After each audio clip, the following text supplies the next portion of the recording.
Kitab Yakobus. Salam dari Yakobus, hamba Allah dan Tuhan Yesus Kristus, kepada ke-12 suku di perantauan. Saudara-saudaraku, anggaplah sebagai suatu kebahagiaan apabila kamu jatuh ke dalam berbagai-bagai pencobaan. Sebab kamu tahu bahwa ujian terhadap imanmu itu menghasilkan ketekunan.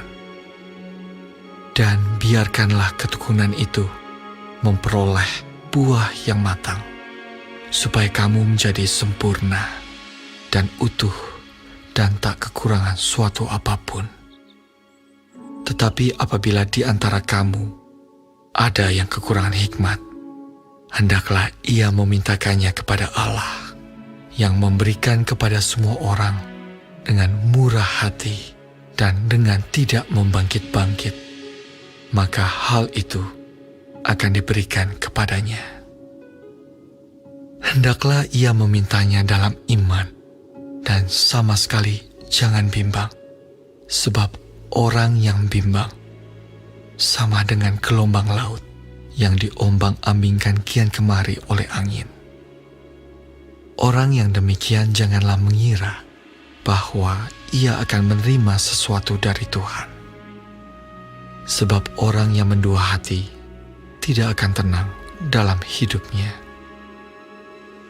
Baiklah saudara yang berada dalam keadaan yang rendah, bermegah karena kedudukannya yang tinggi, dan orang kaya karena kedudukannya yang rendah. Sebab ia akan lenyap seperti bunga rumput. Karena matahari terbit dengan panas yang terik dan melayukan rumput itu, sehingga gugurlah bunganya dan hilanglah semaraknya. Demikian jugalah halnya dengan orang kaya. Di tengah-tengah segala usahanya, ia akan lenyap. Berbahagialah orang yang bertahan dalam pencobaan, sebab apabila ia sudah tahan uji, ia akan menerima mahkota kehidupan yang dijanjikan Allah kepada barang siapa yang mengasihi Dia. Apabila seorang dicobai, janganlah ia berkata, "Pencobaan ini datang dari Allah," sebab Allah tidak dapat dicobai oleh yang jahat, dan ia sendiri tidak mencobai siapapun. Tetapi tiap-tiap orang dicobai oleh keinginannya sendiri, karena ia diseret dan dipikat olehnya.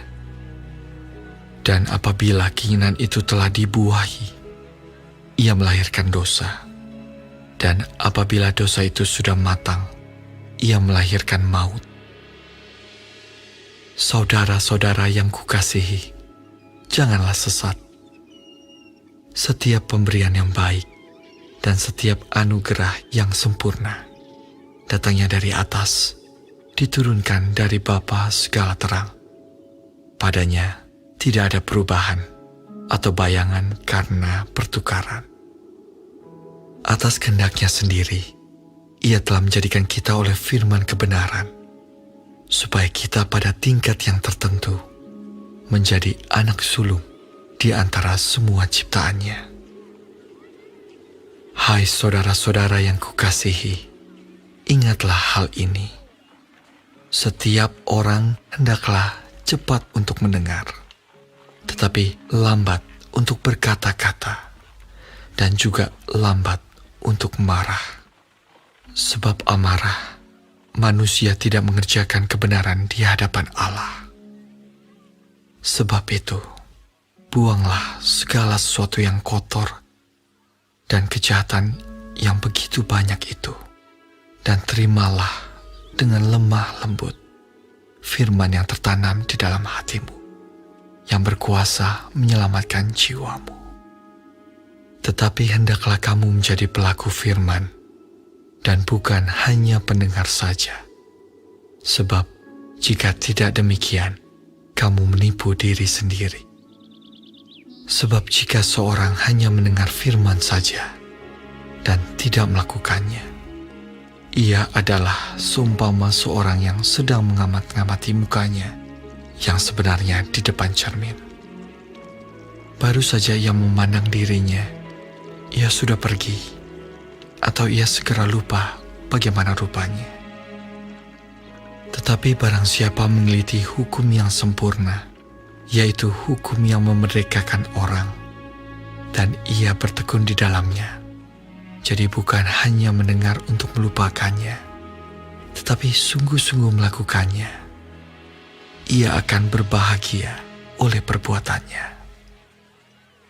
Jikalau ada seorang menganggap dirinya beribadah, tetapi tidak mengekang lidahnya, ia menipu dirinya sendiri, maka sia-sialah ibadahnya.